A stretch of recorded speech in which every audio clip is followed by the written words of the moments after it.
Magandang araw po Kuya Chris. Una po ay nais kong magpasalamat sa walang sawa po ninyong pag-upload ng magagandang storya sa inyo pong channel na Ang Hukom. Dahil po sa inyong programa, na iparating ninyo sa inyong mga taga-subaybay ang mga natatagong lihim tungkol sa mga aswang. Pati na ang tungkol sa mga agimat at mutya. Nung una kong makita at napakinggan ang inyong storyang itinatampok, sobra po akong nasiyahan at natakot sa mga kwentong aking narinig. Masaya po akong maibahagi ang isang kwentong ngayon ko lamang pong bubuksan. Ito ay dahil marami po sa atin ang may malawak na hangaring magkaroon ng ganitong klaseng agimat na siyang panlaban sa mga aswang o kampo ng kadiliman. Heto po at sisimulan ko na ang natatanging kwento tungkol sa naging karanasan ko sa mga aswang taong 1969, kung saan ako po ay 15 taong gulang pa lamang.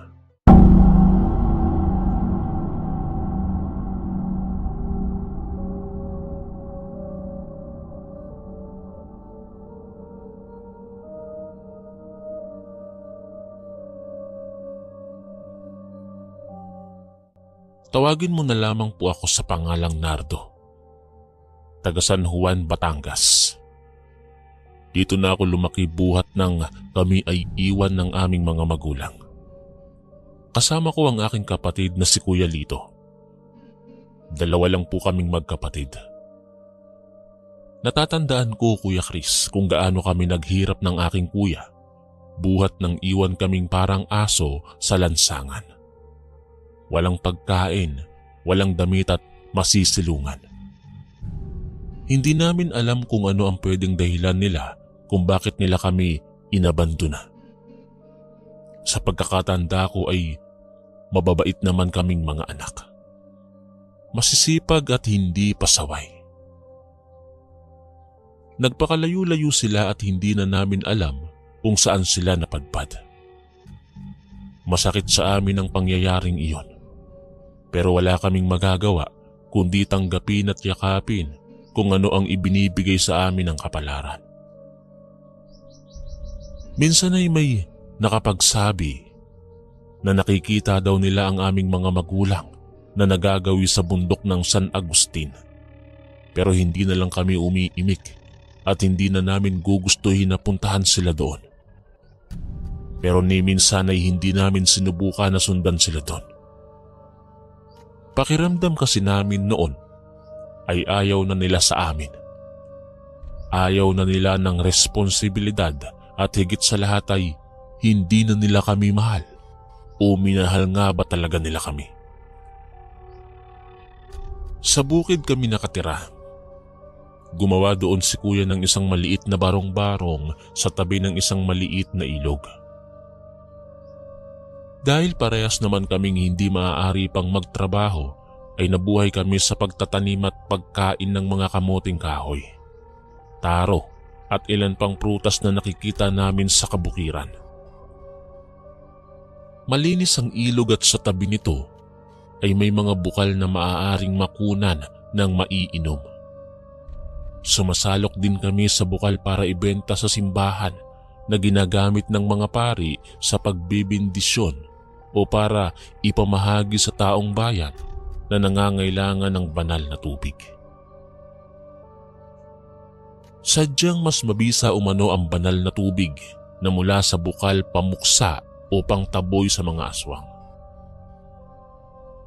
Pinangangambahan kasi ng mga panahong iyon ng bali-balita tungkol sa mga pagsalakay at pagpatay ng mga aswang, lalo na sa mga taong inaabot ng gabi sa lansangan.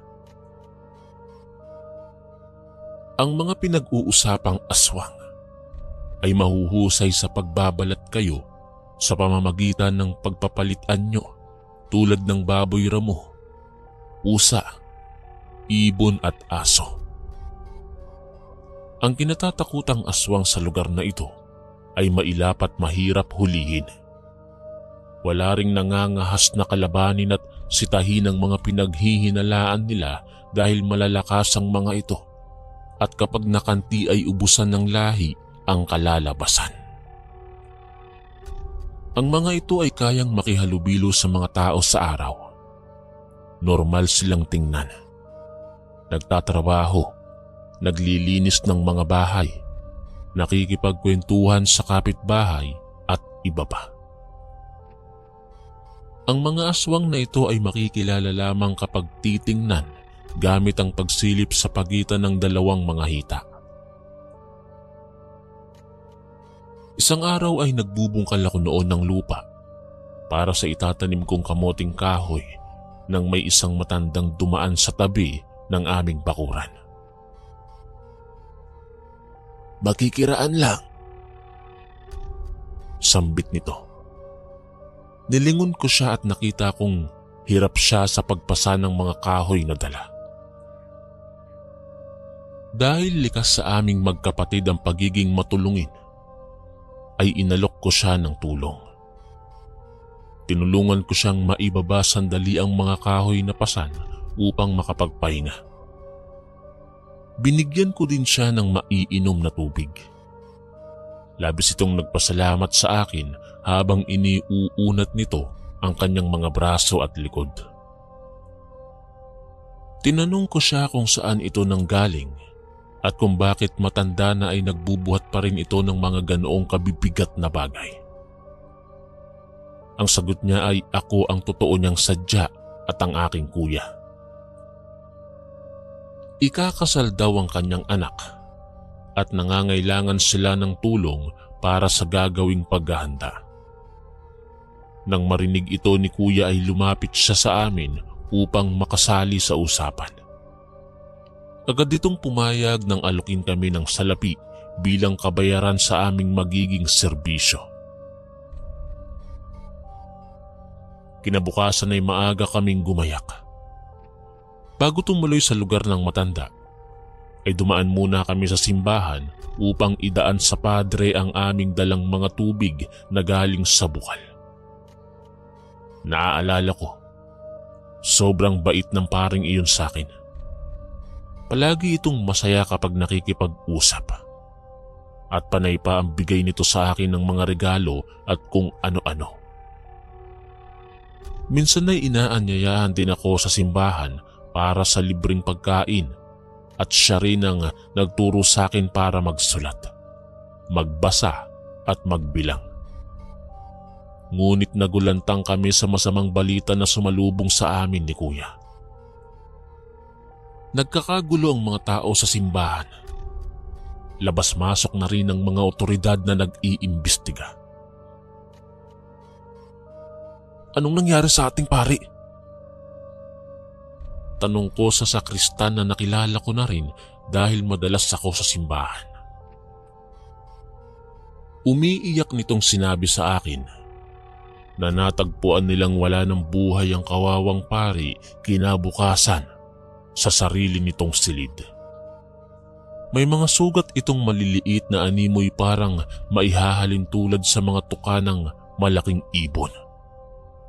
Sabi pa ng sakristan ay may nakita itong itim na ibon na aali-aligid sa simbahan pagsapit pa lamang ng 6:00 ng gabi.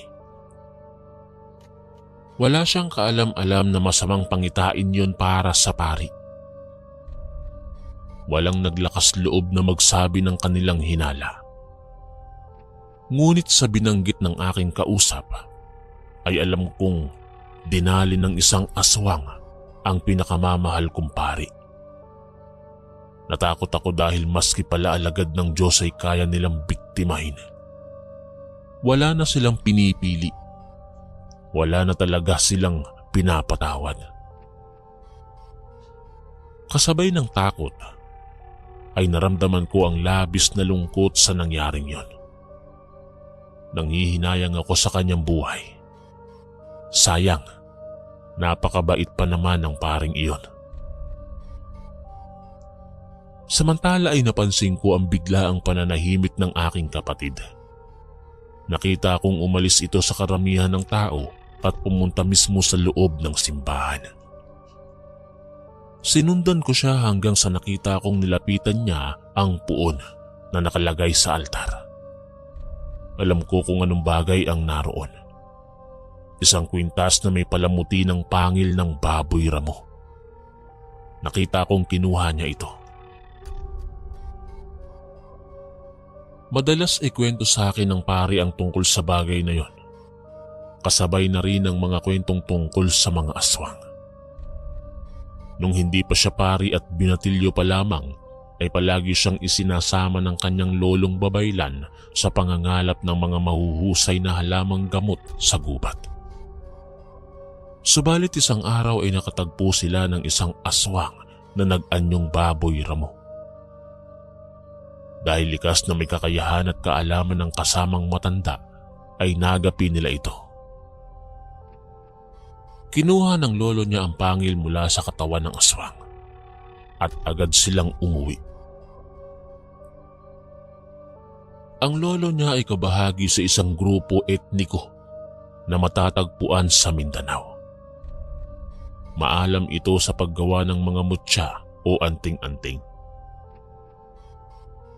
Kaya naman nang marating nila ang kanilang kubo, ay pinanood niya ang lolo sa paglilinis at pagsasaayos sa pangil.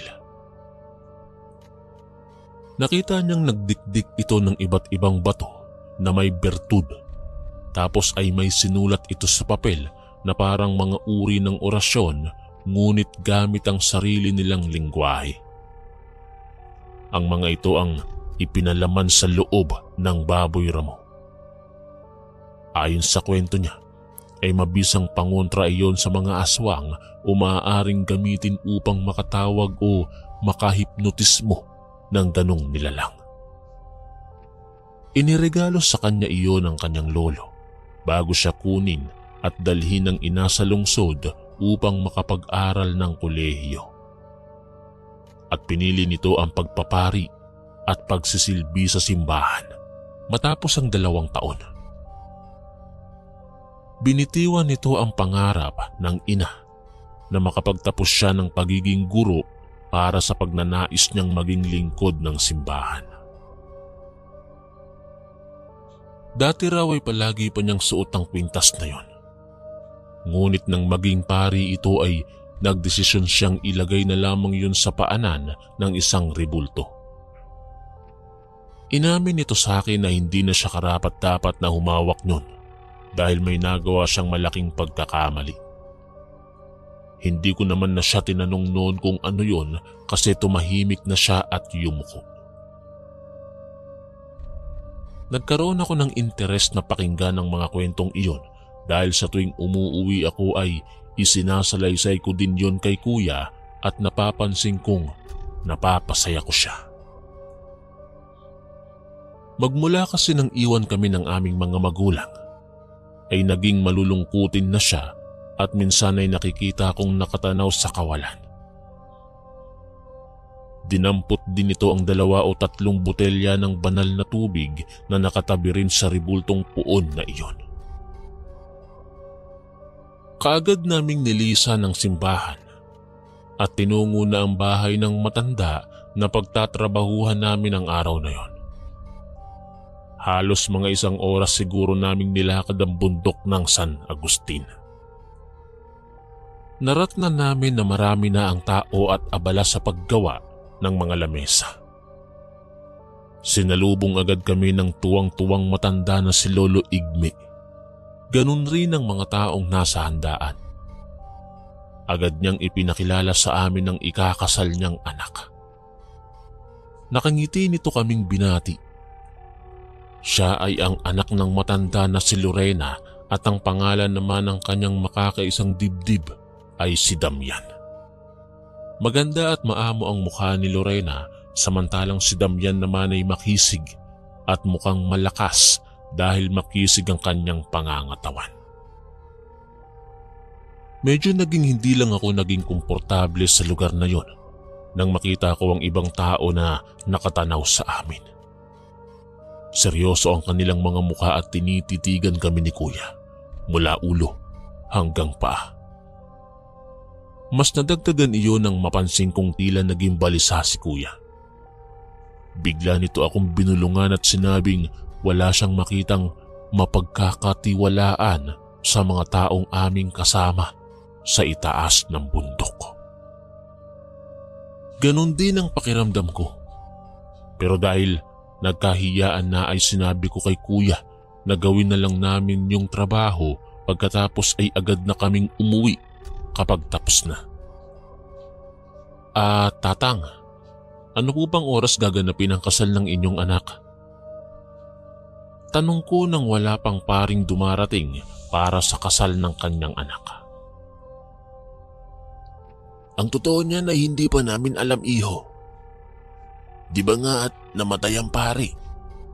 Pero meron ng sinundo para magkasal sa kanila. Maghintay na lang tayo ng sandali. Dumating ang hapon ay wala pa rin. Agad na kaming nagpaalam. Tutal ay tapos na naman ang ginawa naming pagtulong sa mga gawain. Pero hindi pa tapos ang kasal, mga iho. Hindi pa kayo pwedeng umalis. Dahil marami pa tiyak tayong gagawin. Hayaan nyo na at dadagdagan ko na lamang ang inyong upa. Gagawin kong doble, mga iho. Ngunit hindi na roon naging interesado si kuya. Sinabi nitong kailangan na namin ang umuwi dahil mayroon kaming mga alagang hayop na kailangang tingnan. Ngunit hindi pumayag ang matanda. Nagpakita pa ito ng pagkadismaya dahil sa amin. Kaya naman wala kaming nagawa kundi ang muling tumahimik. Inalok niya kaming pumasok muna sa isang kubo at doon maghintay. Naghintay pa kami ng oras pero wala pa ring mga bisita hanggang sa hindi namin namalayan na nakatulog kaming pareho. Madilim na ang gabi nang una akong magising kay kuya. May narinig akong nag-uusap sa labas at sinasabi nitong wala nang pupuntang pari at hindi na matutuloy ang kasal. Agad kong ginising si kuya at sinabi sa kanya ang aking narinig. Umalis na tayo dito, bunso. Hindi ko talaga gusto ang pakiramdam ko sa lugar na to. Nagdesisyon na kaming magpaalam kay Lolo Igme. Ngunit paglabas namin ng kubo ay wala na ang mga taong nagkakasiyahan sa labas. Wala na ang mga banderitas na siyang inayos kanina. Napakatahimik ng paligid. Madilim at tanging huni lang ng mga panggabing ibon ang maririnig na lumilikha ng ingay. Maliwanag na rin ang sikat ng bilog na buwan. Habang binabalot ng kaba ang aking dibdib ay kitang-kita ko ang pagsilip ng takot sa mga mata ni kuya at pagkabalisa sa mga kilos nito. Napahawak ako sa kamay niya at walang kaabog-abog na mabilis naming nilisan ang lugar na yon. Ngunit naramdaman naming may sumusunod. Maririnig ang mga kaluskos at sigurado akong hindi lang yun isa. Marami sila na sumusunod sa amin pababa ng bundok. Kuya, bilisan mo ang takbo. Wala sa loob na wika ko sa kanya. Ngunit ang pagtakas namin ay naabala ng biglang lumitaw sa harap namin ang isang itim at malaking ibon. Hinarangan nito ang aming daan. Namumula ang kanyang mga mata at matalim na nakatingin sa amin. Mailalarawan ko ang ibon na ito bilang isang ibon ng kamatayan. Pagbaba nito sa lupa ay biglang nagbago ito ng anyo at naging si Lolo Igme. Ito yung unang pagkakataon na nakakita ako ng ganoon. Tinanong nito kami kaagad kung bakit kami tumatakbo at kung bakit namin siya tinakasan gayong hindi man lang kami nagpaalam. Walang ano-ano ay lumitaw sa iba't ibang panig ng kinaroroonan namin ang kanyang mga kasama. Karamihan sa kanila ay nasa anyong baboy at aso. Grabe ang kaba at takot ko ng mga oras na iyon. Sa isip ko ay katapusan na talaga namin ni Kuya. Humahalakhak ang mga iyon at sinabi nilang utu-utu kami. Nahulog kami sa bitag ni Kaigme. Hindi totoong may ikakasal dahil si Damian at Lorena ay magkapatid. Ang totoo ay mayroon silang binabalak sa amin kaya nila kami pinapunta doon. Napaatras kami ni Kuya. Pero dahil napapalibutan na kami ng mga aswang, ay inilabas ni Kuya ang pangil ng baboy ramo mula sa loob ng kanyang suot na damit. Biglang nagbago ulit ng anyo ang matanda at mabilis na lumayo. Nagsipulasan din kaagad ang mga kasama nito na parang natakot sa pangil. Nagkatinginan kami ni Kuya. Nagkaroon kami ng pag-asang matatakasan ng kamatayan. Binilisan namin ang aming pagtakbo hanggang sa marating namin ang ibaba ng bundok. Pareho kaming hingal at hinahabol ang aming mga hininga. Ngunit walang oras para huminga. Muli kaming tumakbo hanggang sa marating namin ang aming bukid. Diretso kaming pumasok sa loob at agad na nagsarado ng pinto at bintana. Matagal kaming hindi lumabas. Nanatili lamang kami sa aming bukid at hindi na kami nakisalamuha pa sa ibang tao. Araw-araw kaming binabalot ng kaba. Dahil anumang oras, maaari kaming salakayin ng aswang at gawing pagkain. Mas lalo kaming nag-ingat. Wala kaming pinagkakatiwalaang tao at dinoble ang mga panara ng aming bahay. Ngunit isang araw, dumating ang panauhing matagal na naming hindi nakikita. Ang aming ina at ama ay biglang nagpakita sa amin. Humihingi sila ng tawad sa amin at sinabing babawi sila sa kanilang mga nagawang pagkakamali. Pinagbigyan namin sila. Dahil sabik ako sa magulang ay tuwang-tuwa ko pa silang niyakap. Labis ang saya kong nararamdaman pero si Kuya ay nanatiling walang imik. Parang pinaparamdam nito sa dalawa na hindi niya ito tanggap. Ngunit dahil sa nakitang saya ko ay pumayag na rin siyang makituloy muna sandali ang aming mga magulang. Pinatawad ko po sila, maski hindi naman silang tuwirang humingi nito. Pinatuloy namin sila at pinakain kung ano ang mayroon sa amin. Lumipas ang ilang araw, ay napuno ng saya at kulay ang munti naming kubo dahil sa pananatili nila. Nawala pansamantala ang takot namin sa mga aswang. Ngunit isang gabi, ay naalimpungatan ako nang makarinig ng marahang kaluskos mula sa silid ng aking kapatid. Dahan-dahan akong tumayo at tiningnan ang tunog na aking naririnig. Hating gabi na iyon nang makita akong nasa loob ng silid ang aking ama habang sa tabi naman nito ay ang aking inang gising at sumesenyas na nakatingin sa kwintas ni Kuya. Ewan ko ba at bigla akong kinabahan. Bigla akong nagkaideya na kaya sila nagpakita ay dahil sa kwintas na may pangil ng baboy ramo. Nagsesenyasa ng mga ito kung sino ang dadampot sa kwintas. Maya-maya ay sinubukan ni tatay na kunin iyon pero napansin kong tila ito ay napapasok. Nagsapin ito ng kapirasong tela at saka marahang kinukuha ang kwintas. Ano pong ginagawa nyo?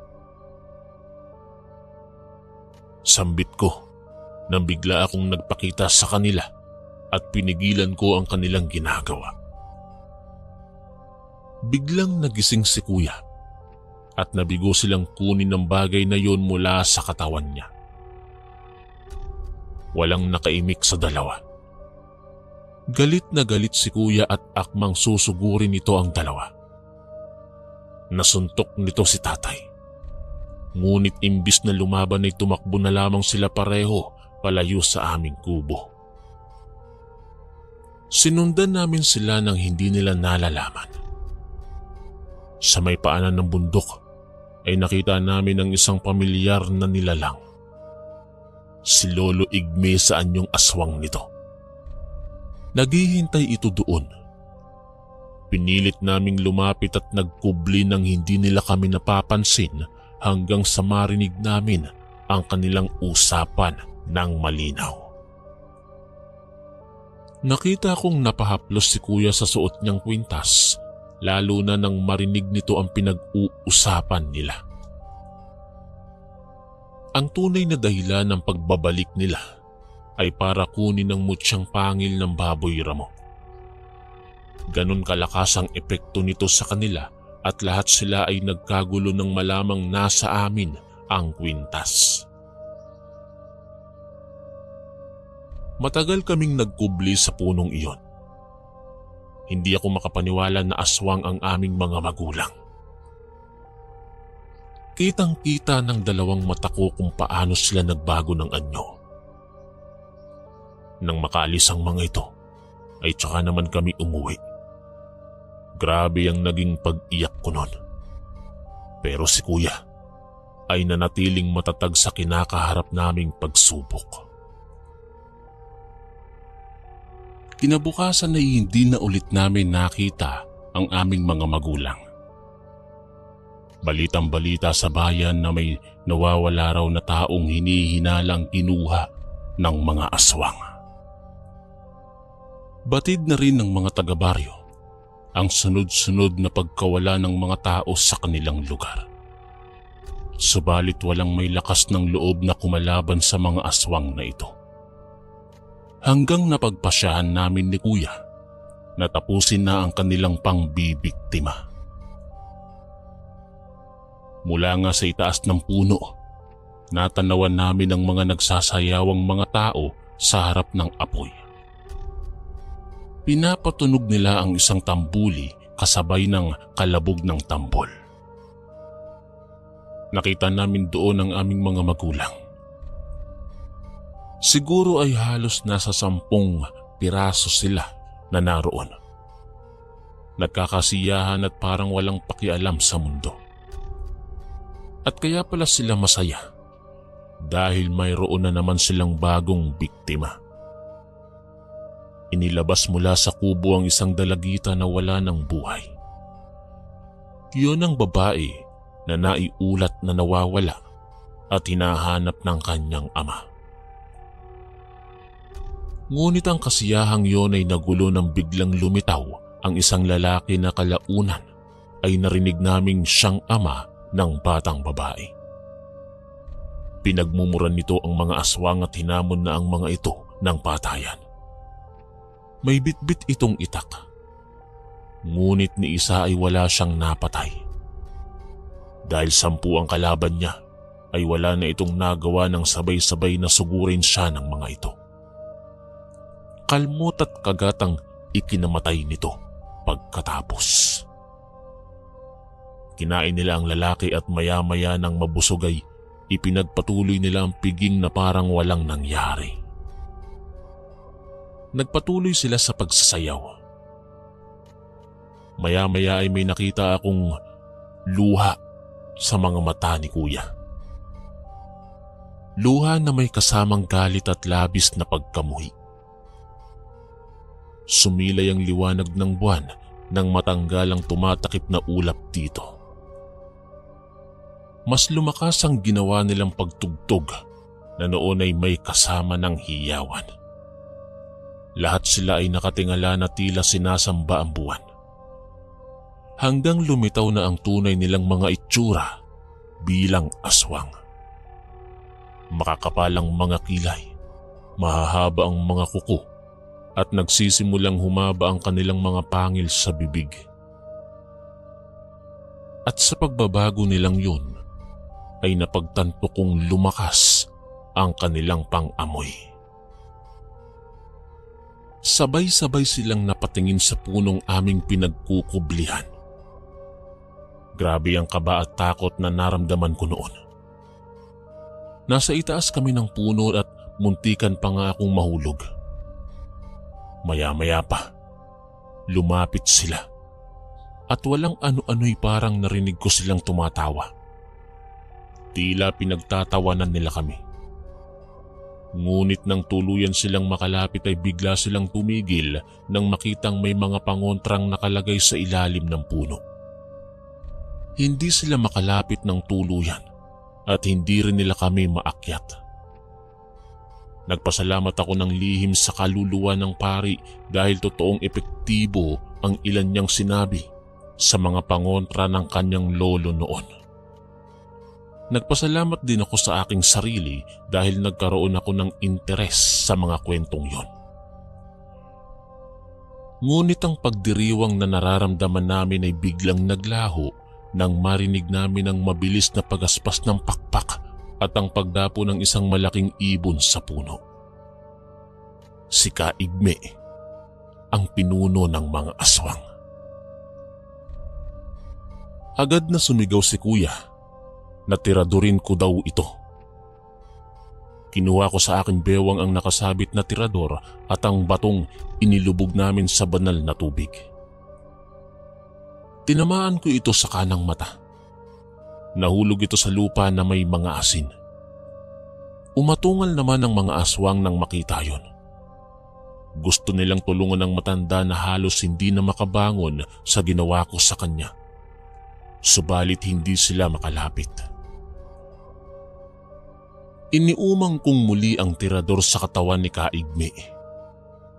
Bumabaon sa kanyang katawan ng bato na aking pinakakawalan.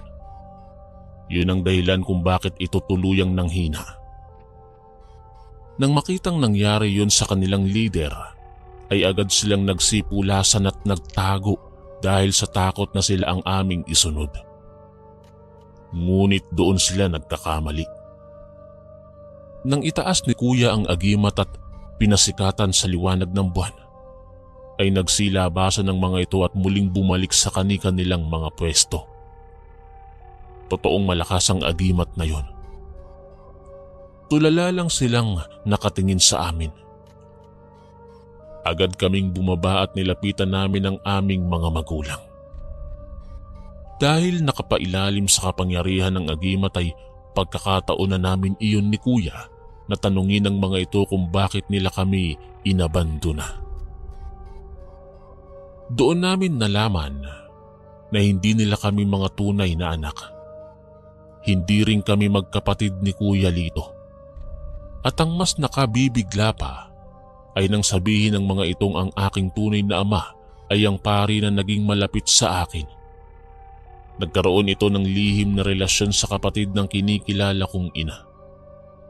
Nabuntis niya ito ngunit dahil alagad ng simbahan ay hindi niya ito nagawang panindigan.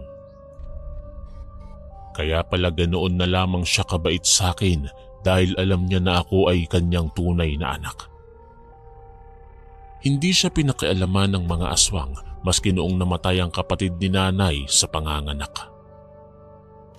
Ngunit nang muli itong gumawa ng ingay at nagpamigay pa ng mga benditadong tubig na galing sa bukal, ay doon na nila napagpasyahang tapusin ang pari. Galit na galit si Kuya Lito sa kanyang nalaman.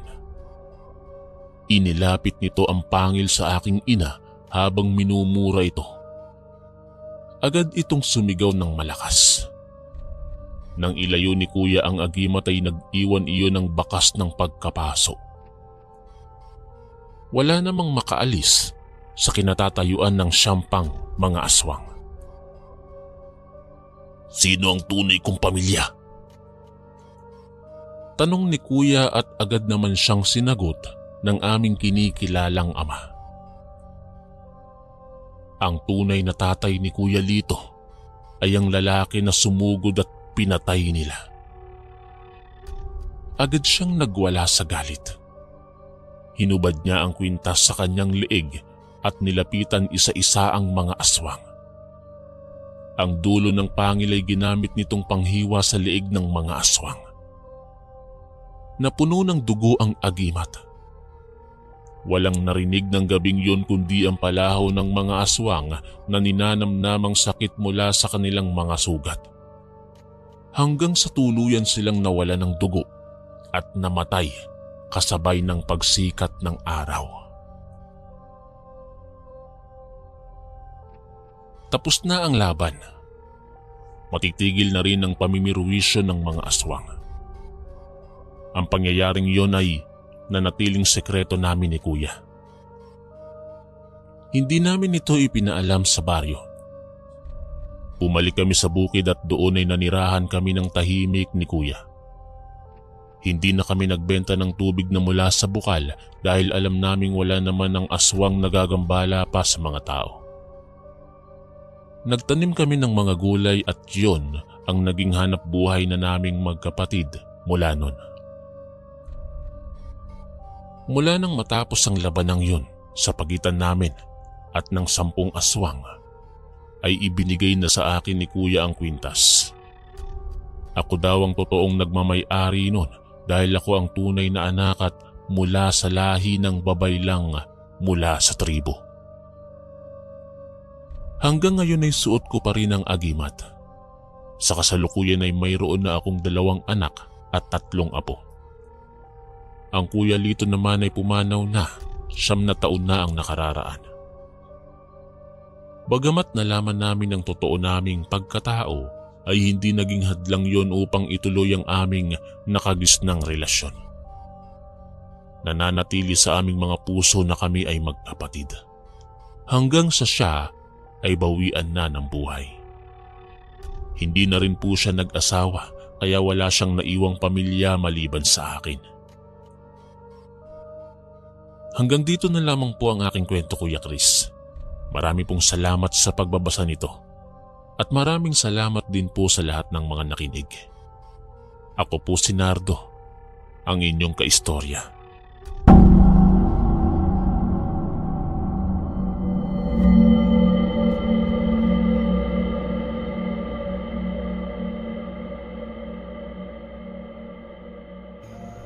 Magandang araw po sa inyo. Ako po si Jake, isang binatilyong nagtatrabaho bilang delivery boy sa aming maliit na bayan sa Capiz. Napilit ako ng aking mga magulang na ibahagi ang aking kakaibang karanasan noong nakaraang taon dito sa inyong programa. Una sa lahat, nais ko lang ipakilala ang aming bayan. Matatagpuan ito sa hilagang bahagi ng Capiz, isang probinsya sa gitnang Kabisayaan. Hindi ito gaanong kalakihan. Mayroong humigit kumulang 5,000 katao lamang ang naninirahan dito. Karamihan sa mga rito ay magsasaka, mangingisda o nagtatrabaho bilang mga construction workers sa kalapit na lungsod. Simple lang ang pamumuhay namin dito. Ang karamihan sa mga bahay ay yari sa kahoy at nipa.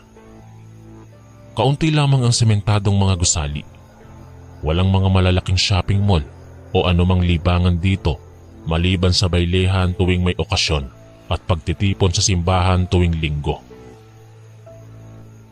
Mahilig akong maglakad papunta at pauwi mula sa aking trabaho bilang delivery boy ng hardware dito sa bayan.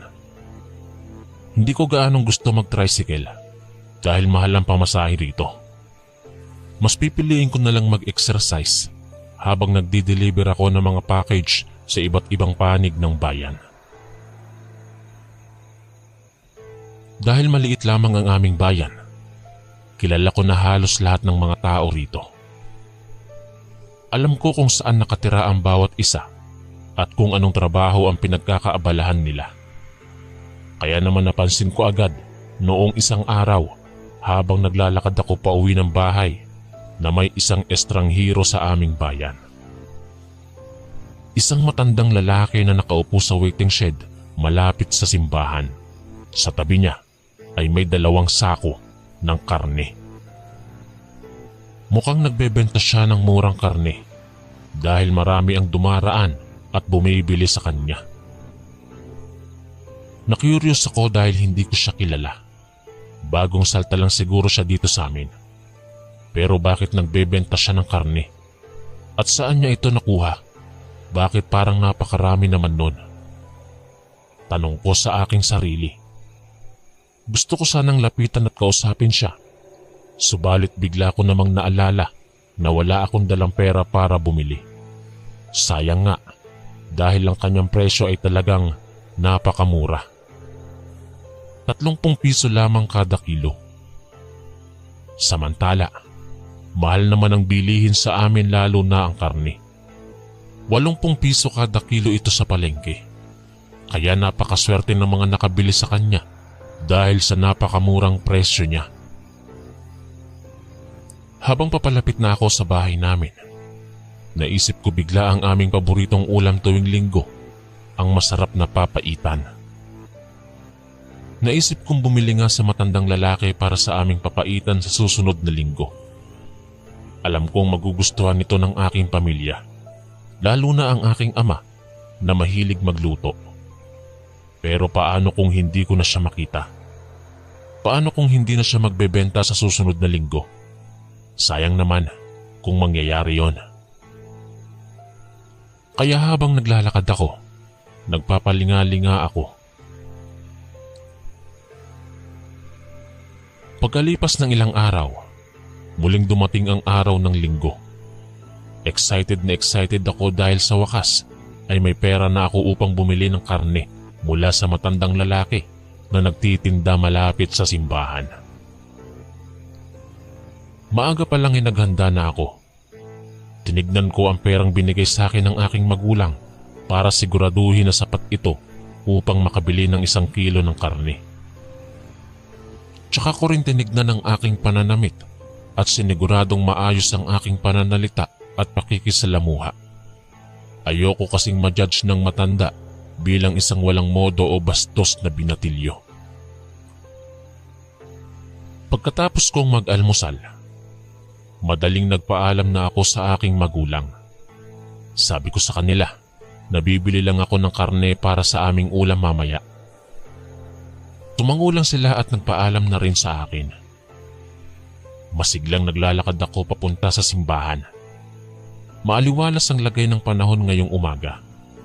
May malamig na hanging dumadaan at nagpapaikot-ikot sa mga dahon ng puno. Maririnig ang huni ng mga ibon at ang ingay mula sa mga manok na naghahanap ng pagkain. Pagdating ko sa waiting shed, ay wala roon ng matanda. Hindi ko siya makita sa paligid. Hinihintay ko ng ilang minuto ngunit wala pa rin siya at hindi pa rin dumating. Napaisip ako kung saan siya nagtitinda. Baka naman sa kabilang dako ng simbahan o baka sa tapat ng eskwelahan. Nagpasya akong maghintay pa ng 1 oras. Umupo ako sa bangko at pinagmamasdan ng mga dumadaan. Maraming tao ang pumupunta sa simbahan dahil linggo pa lang ngayon. May mga magulang na kasama ang kanilang mga anak. May mga binatilyo ring nakatsinelas at naka-t-shirt. Pagkalipas ng 1 oras, wala pa rin ang matanda. Napagdesisyonan kong umuwi na. Malungkot ako dahil hindi ko muling nakita ang nagtitinda ng murang karne. Paano na ngayon ang aming paboritong papaitan? Saan ako kukuha ng karne? Nang malapit na ako sa bahay, naisipan kong bumili na lang sa pamilihan. Mas mahal nga lang doon ng 30. Wala naman na akong magagawa kundi bilhin ito para sa aming ulam. Kumuha ako ng 1 kilong karne at mabilis na nagtungo sa bahay. Bakit ang tagal mo naman, anak? Bungad sa akin ng aking ina. Wala na yung matandang nagtitinda kaya napilitan po akong bumili sa pamilihan. Medyo mahal po. 80 po kasi ang per kilo. Sagot ko. Ay nako, sayang naman. Sana nakabili ka dun sa matanda para nakatipid tayo. Sabi naman ng aking ama. Sige po, susubukan ko ulit siyang hanapin sa susunod na linggo. Wika ko. Kahit na mas mahal ang biniling karne, nagtuloy pa rin kami sa pagluluto ng masarap na papaitan. Maingat na hinati ng aking tatay ang karne at idinugtong sa sabaw na may sariwang luya at sili. Habang hinihintay ang ulam, nagtulungan kaming maghugas ng pinggan at inayos ang lamesa. Maya-maya pa ay hinain na ni tatay ang mainit-init pang papaitan. Amoy na amoy ko ang samyo ng baka at ang anghang ng luya at sili. Umaapaw sa plato ko ang sabaw at ang malambot na karne. Subalit sa gitna ng aming pagkain, hindi ko maiwasang mag-alala tungkol sa matandang lalaki. Saan kaya siya nagtitinda?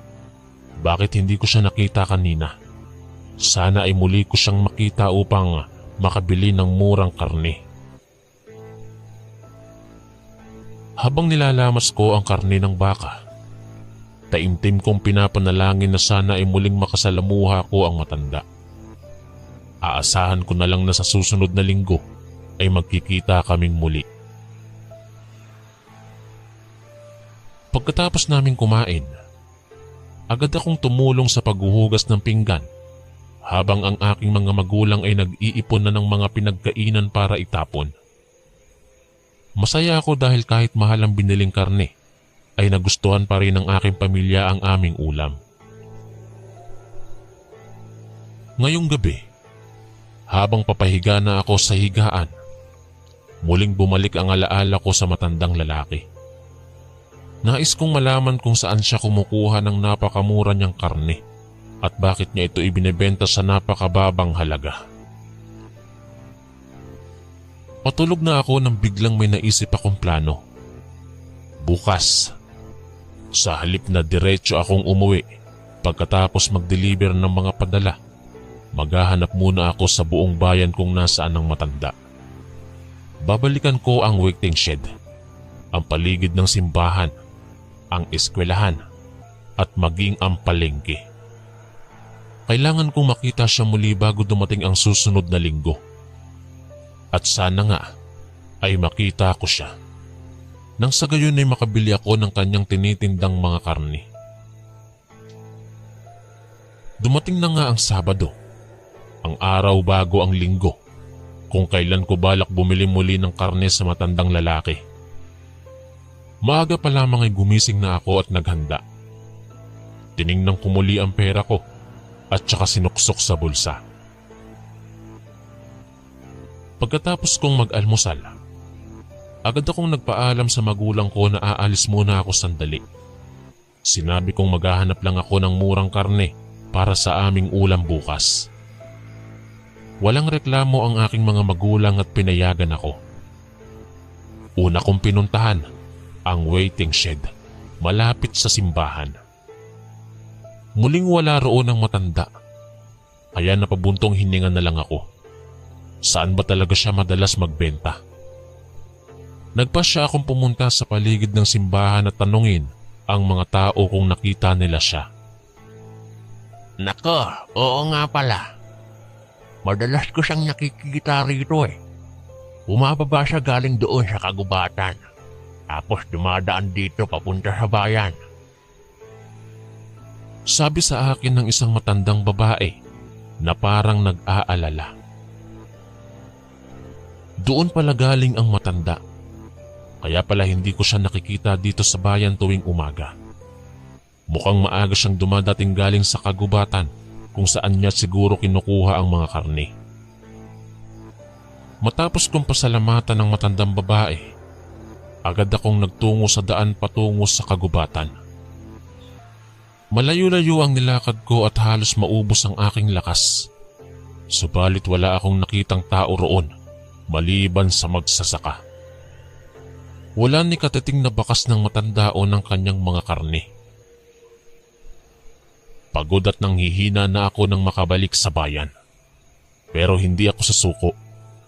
Alam kong narito lang siya sa bayan. Patuloy kong hinanap siya sa paligid ng eskwelahan, sa palengke, at maging sa maliliit na kalye ng aming bayan.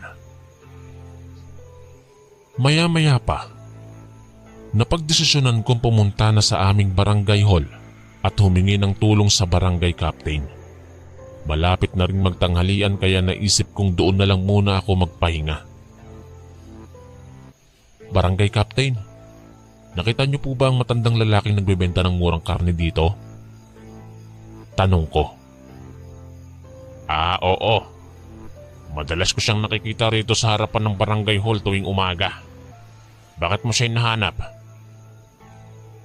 Sagot sa akin ng barangay captain. Gusto ko lang po sana siyang mahanap para makabili ng karne para sa aming ulam bukas. Paliwanag ko. Sa bagay. Nagbebenta nga siya ng napakamurang karne. Baka naman nasa bayan pa siya. Habang maaga pa ay hanapin mo na. Payo sa akin ng barangay captain. Salamat po. Wika ko bago tumakbo palayo. Buti na lang at nalaman ko sa barangay captain na madalas dumadaan dito ang matanda. Malapit na ring maghapon kaya siguradong narito na siya ngayon upang magbenta. Muling nilakad ko ang buong bayan at saka bumalik sa barangay hall. At sa wakas, nakita ko siyang nakaupo sa gilid. Katabi ang dalawang malalaking sako ng karne at agad ko siyang nilapitan. Magandang hapon po. Bati ko. Ngumiti ang matanda. Kamusta iho? Bakit parang pagod na pagod ka? Hinahanap ko po kasi kayo eh. Gusto ko sanang bumili ng karne para bukas. Sabi ko. Nako, buti naman na nakita mo ako.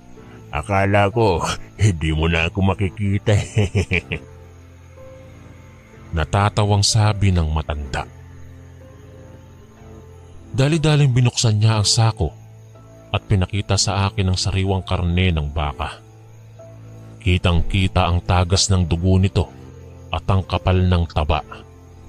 Tunay ngang mukhang napakalambot at masarap itong ulamin. Agad akong bumili ng 1 kilo at binayaran siya ng 30 pesos. Masayang-masaya ako dahil sa wakas ay nakabili ulit ako ng murang karne mula sa kanya. Salamat po. Bukas po ulit tayo magkikita para sa karne namin sa susunod na linggo ha.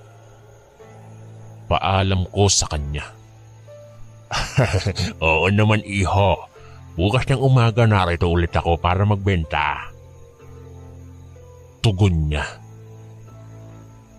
Masayang-masaya akong nagtungo sa bahay dala ang sariwang karne. Nakakakatay lamang kani-kanina. Sigurado akong magugustuhan ito ng aking pamilya para sa aming ulam bukas. At masaya akong muli kong nakita ang matandang lalaki. Hindi na ako mag-aalala pa sa mura niyang karne tuwing linggo. Dumating na ang linggo, ang araw na hinihintay ko dahil iluluto na namin ang aming paboritong papaitan gamit ang karne na binili ko kahapon mula sa matandang lalaki. Maaga pa lang ibumangon na ako upang tulungan ng aking magulang sa paghahanda. Una, hinugasan namin ng aking ina ang bigas at ilang gulay. Samantalang tinanggal naman ng aking ama ang balat ng karne at tinati ito sa mga piraso. Masayang nag-uusap kami habang abala sa paghahanda. Sabi ng aking magulang na mas mura nga raw ang biniling karne at para itong bagong katay pa. Napakapula ng kulay at kitang-kita ang taba nito. Senyales na ito'y magiging malambot sa pagluluto. Nang mahugasan na ang bigas at mga gulay, ay agad itong isinailalim sa pagluluto. Samantala, pinapakulo na rin namin ang karne sa sabaw na may sariwang luya at sili. Habang hinihintay itong maluto, naghanda na kami ng pinakuloang kanin at hinalo iyon sa tinadtad na kamatis at sibuyas. Maya-maya pa ay amoy na namin ng samyo ng karne. Tinitigan namin niyon habang kumukulo at napapalunok kami sa sarap. Mukhang napakalambot nga ng karne na to anak ah. Good job sa pagpili.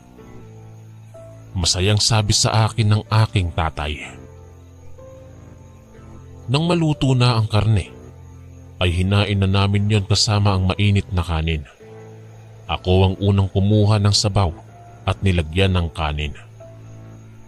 Matapos kong matama ang pagkaanghang nito, agad akong sumubo ng karne. Ngunit sa unang kagat pa lamang, biglang nanlaki ang aking mga mata. May nakagat akong matigas na bagay na mukhang daliri ng tao. Mabilis kong niluwa iyon at nang titigang mas mabuti, nakitang parte nga iyon ng daliri ng isang tao. Gulat na gulat ako, kaya napatingin sa akin ng aking mga magulang. Nanlaki rin ang kanilang mga mata nang makita ang daliri sa aking pinggan. Agad naming nilapitan ng sabaw at saka tinitigan ang laman nito. Napakandado kami nang makitang puno ito ng iba't ibang bahagi ng katawan tulad ng mga daliri, mga mata, bahagi ng ulo at iba pa. Gawa ito ng isang aswang, anak. Gusto kaya tang gawin ding aswang nung nagbenta sa'yo ng karne. Sambit ng aking ina habang nanginginig sa takot. Kaagad kong naalala ang mukha ng matandang lalaking nagbenta sa akin ng karne. Hindi pala karne ng baka iyon, kundi karne ng tao. At plano niyang gawin akong katulad niya sa pamamagitan ng pagkain namin nang binebenta niyang karne. Inay, itay, patawarin niyo po ako. Hindi ko po alam na aswang pala siya. Naiiyak kong sabi sa aking mga magulang.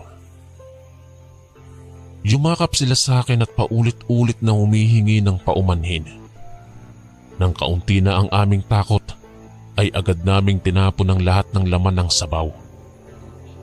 Tiyak kong hindi na kami kakain ng karne mula sa hindi kilalang tao. Nang gabing iyon, habang nakahiga na sa aking higaan, hindi ako makatulog. Patuloy kong naaalala ang mukha ng matandang lalaki. Hindi ko maiwasang mamangha kung paano niya nais na gawing katulad niya ang isang inosenteng tao gaya ko. Ngayon ay natutunan ko na ang mahalagang aral mula sa nangyaring ito. Una, huwag kakain o tatanggap ng pagkain mula sa mga hindi mo kilala. Pangalawa, huwag magtitiwala agad sa mga estranghero. At pangatlo, manatiling maingat sa mga taong nakakasalamuha mo araw-araw. Matagal na ang nakalilipas mula nang mangyari ang nakakatakot na karanasan ko sa pagkain ng karne mula sa isang aswang. Subalit hanggang ngayon ay hindi ko pa rin ito makalimutan. Tuwing nagde-deliver ako ng mga package sa iba't ibang bahagi ng aming bayan, hindi ko mapigilang makaalala ng mukha ng matandang lalaking nagbenta sa akin ng karne na yari pala sa tao. Nanginginig pa rin ang aking katawan sa takot kapag naaalala ko yun. Minsan, habang nagbibigay ako ng package sa isang customer, bigla siyang nagkwento tungkol sa mga aswang na umano'y naninirahan sa kabilang bayan. Tila normal lang sa kanya ang usapan tungkol dito. Subalit ako naman ay kinakabahan. Totoo nga mga kwento tungkol sa mga aswang. Delikado silang kauri ng tao, sabi ng customer. Opo, may personal po akong karanasan tungkol dyan. Mahinang sagot ko. Ayaw kong ibahagi ang detalye na nangyari sa akin. Pag-uwi, hindi ko maiwasang mag-isip tungkol sa sinabi ng customer. Kung totoo nga na may mga aswang sa kalapit bayan, baka naman pumunta sila rito upang manghawa ng iba. Natatakot akong isipin na baka balang araw ay may makita akong estranghero kamukha ng matandang lalaking nagbenta sa akin ng karne noon. Baka sakaling magpanggap ito bilang ibang tao para makapang-akit muli ng mga inosenteng tao. Kinaumagahan, habang nagde-deliver ng mga padala, bigla kong naalala ang sinabi ng aking ina noon pagkatapos ng nangyari. Sabi niya, gusto raw akong gawin ding aswang ng matanda. Napaisip ako, totoo nga kaya yun? Baka nga nung kumain ako ng karne ng tao ay unti-unti na akong nahahawaan. Paano kung isang araw ay magsimula na akong makaramdam ng gutom para sa laman ng tao? Dahil sa takot, agad akong umuwi pagkatapos mag-deliver at sinabi sa aking magulang ang aking mga iniisip. Umiyak ako habang nakikipag-usap sa kanila. Nay, Tay, natatakot po ako. Baka unti-unti na akong nahahawaan dahil kumain ako ng karne ng tao mula sa aswang. Umiiyak na wika ko. Yumakap sila sa akin at paulit-ulit na sinabing normal lang daw ang aking nararamdaman. Walang saysay ang takot ko dahil sigurado silang hindi ako magiging aswang. Pinayuhan din nila akong wag nang mag-alala at kalimutan na lang ang nangyari. Kahit na pinakalma nila ako, hindi ko pa rin maiwasang mag-alala. Paano kung isang araw ay may mangyaring kakaiba sa akin? Paano kung biglang magbago ang aking pag-uugali dahil sa epekto ng pagkain ng karne ng tao noon?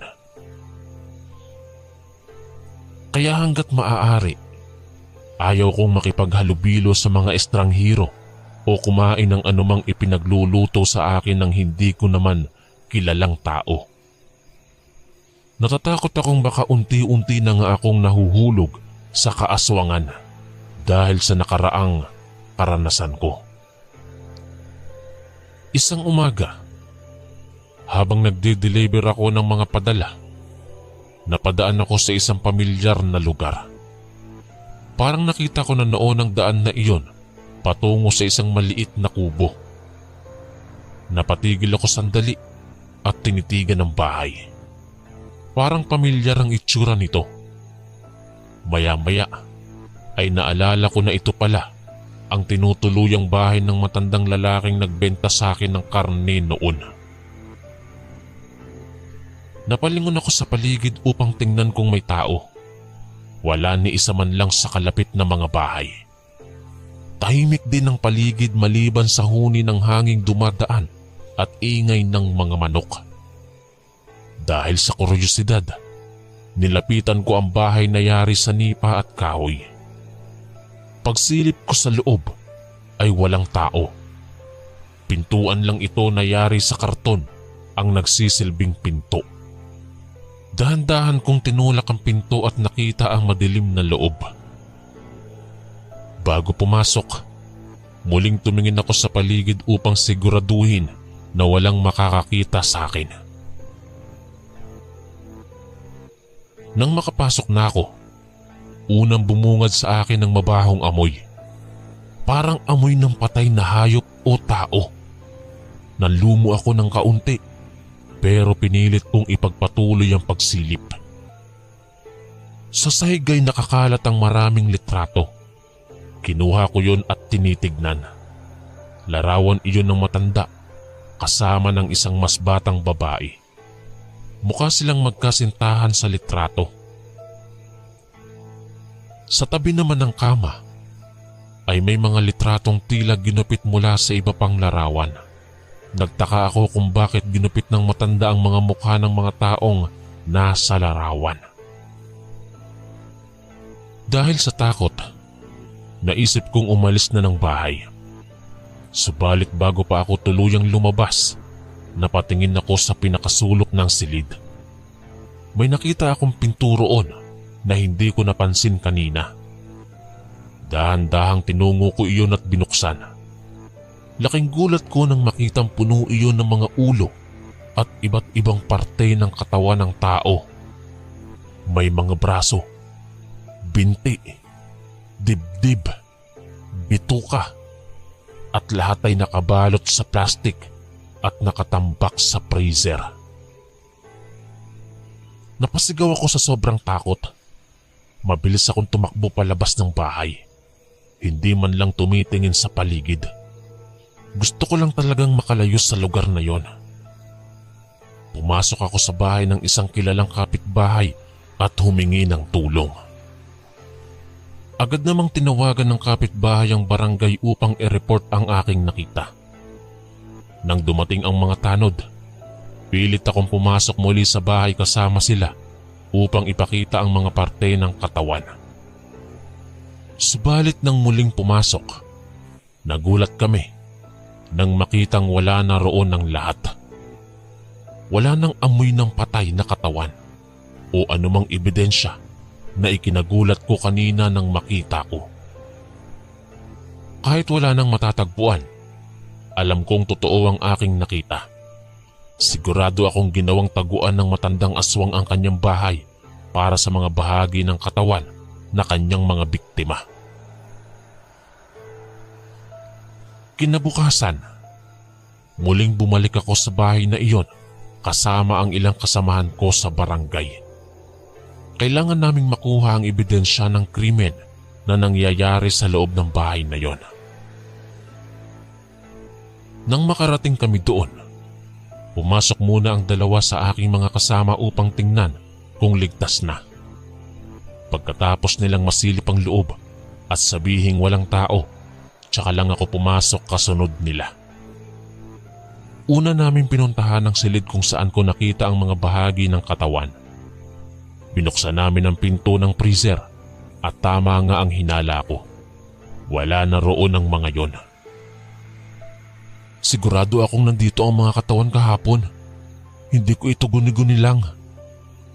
Pagpapaliwanag ko sa aking mga kasama. Naniniwala kami sa iyo. Ang tanong, saan dinala ng may-ari ang mga yon? Sagot sa akin ng isa. Upang hanapin ang iba pang ebidensya, pinagmasdan namin ang buong silid. Sa isang sulok ay may nakita akong maleta. Dahan-dahan naming binuksan yon at sa loob ay puno ng mga litrato. Kinuha namin ng mga larawan at tiningnan. Kapansin-pansin na puro mga babaeng mukha lang ang nasa mga litratong yon at parang ginupit ang mga ito mula sa mas malalaking larawan. Parang nililikom niya ang mga mukha ng mga babaeng biktima niya. Wika ng isa kong kasama habang nag-iisip. Tama nga ang hinala namin. Tila ginupit ng may-ari ng bahay na lalaki ang mga mukha ng kanyang mga biktima upang maitago o di kaya ay bilang alaala na lamang. Patuloy kaming naghanap ng iba pang mahalagang bagay sa buong bahay. Ngunit wala na kaming natagpuan. Wala nang natitirang anumang ebidensya sa kanyang mga krimen, maliban sa mga nakuha naming litrato. Habang papalabas na kami ng bahay, may biglang pumasok sa isip ko.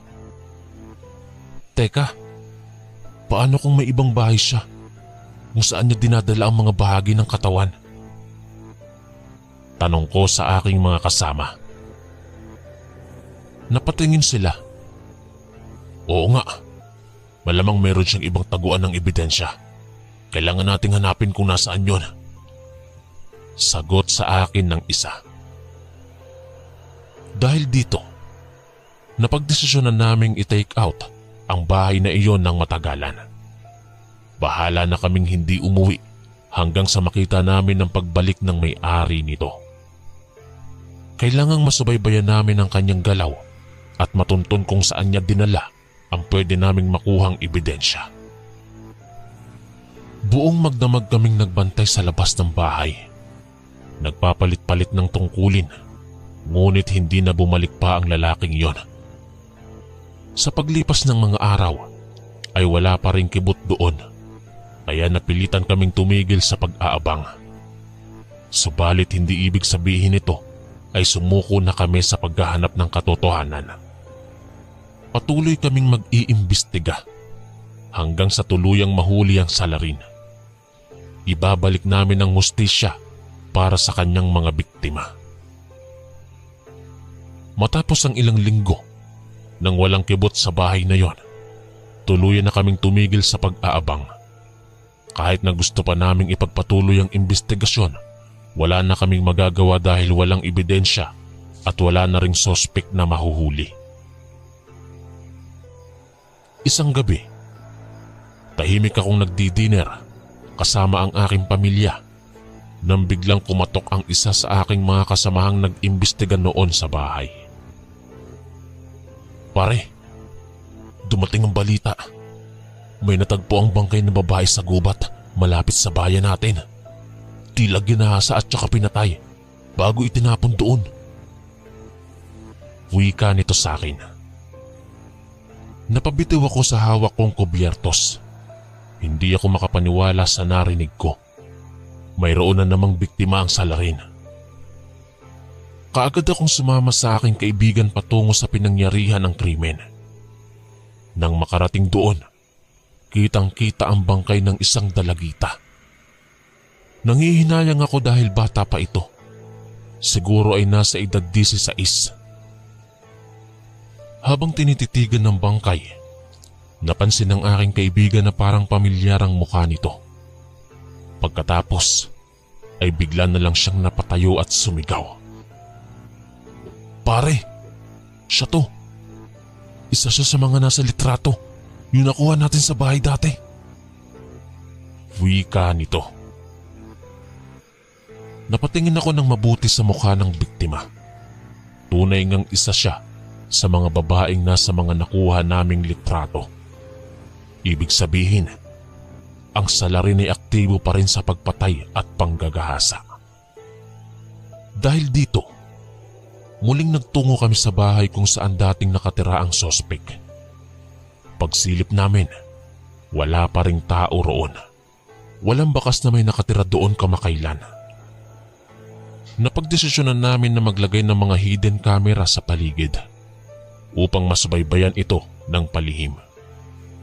Nakakuha kami ng video na nagpapakita ng isang lalaking pumapasok sa bahay sa gabi at umaalis ng madaling araw.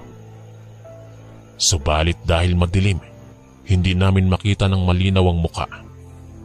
Ang makikita lang namin ay ang hubog ng katawan nito na kapareho ng dating sospek na matanda. Kahit hindi pa sapat ang ebidensya, alam naming siya ang salarin. Kaya naman isinumbong namin siya sa pulisya at hiniling na arestuhin at ikulong na siya para maprotektahan ng ibang mamamayan. Subalit dahil sa kawalan ng matibay na ebidensya, pinakawalan lang ng pulis ang matanda. Nakakagalit dahil alam namin na siya ang pumatay sa dalaga at marahil sa iba pang mga babaeng nasa litrato. Ngunit hindi kami susuko. Patuloy naming hahanapan ng paraan upang maipakulong siya ng tuluyan. Gagamitin namin ang lahat ng aming makakaya upang mabigyan ng hustisya ang kanyang mga biktima. Humihingi kami ng tulong mula sa alinmang nakakaalam ng impormasyon tungkol sa krimeng ito. Kung may alam kayo o may nakakakita, huwag po kayong matakot na magsalita. Ipagbigay alam lang po ninyo sa amin upang tuluyang mahuli at maipakulong ang salarin. Ngayon pa lang po ay nagpapasalamat na ako sa inyong kooperasyon. Magkaisa po tayo upang wakasan ang karahasang ito sa ating komunidad at bigyang hustisya ang mga biktima nito. Magkaisa tayo tungo sa katahimikan at kapayapaan ng ating bayan. Ako po si Jake, ang inyong kaistorya. Maraming salamat po mga kaistorya sa pakikinig. At kita-kits po ulit bukas para sa isa na namang nakakatakot na kwento. Ito po si Kuya Chris, ang inyong kaistorya. God bless po at ingat po lagi.